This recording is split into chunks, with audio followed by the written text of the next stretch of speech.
Hey everybody, welcome to Horror Vision TV.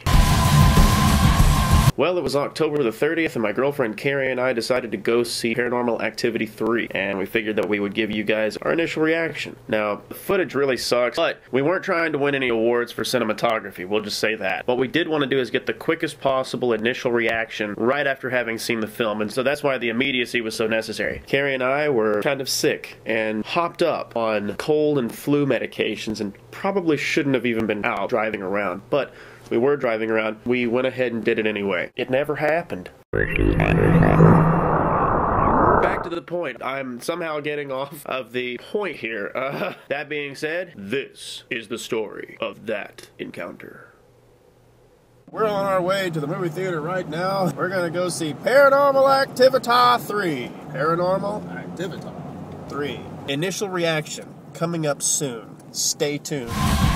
So regarding Paranormal Activity 3, initial thoughts. Scary, but ending was stupid. Okay.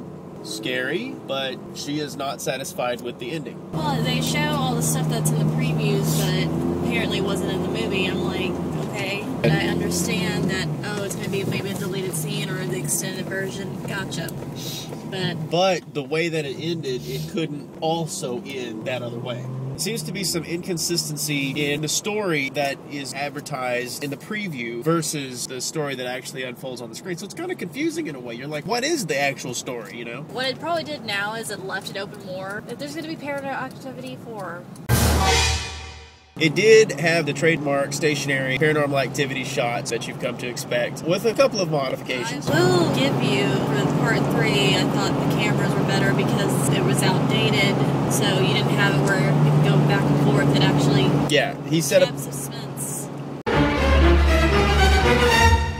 Have you ever been freaked out late at night and you think you see something move out of the corner of your eye? Well, that's basically the feeling that this movie evokes in those scenes, because it does look like things are moving around, and it makes you wonder if it's your imagination playing tricks on you, because you're playing almost like Where's Waldo with what am I looking for to change? What am I looking for to move? So you're constantly scanning the surroundings. You see something move out of the corner of your eye. Is this actually my imagination playing tricks on me? Is this something that they've implemented with image manipulation being what it is today? Anything of that nature is possible, because I saw some things moving out of the corner of my eye, and if they planned it that way, it's actually really a pretty genius move on their movie. behalf. I will give Paranormal Activity 3 4-star movie. It does scare me. I wasn't happy with the ending, but like I said, they probably left it open for number 4 to explain that ending. This is my theory, and I could be totally wrong.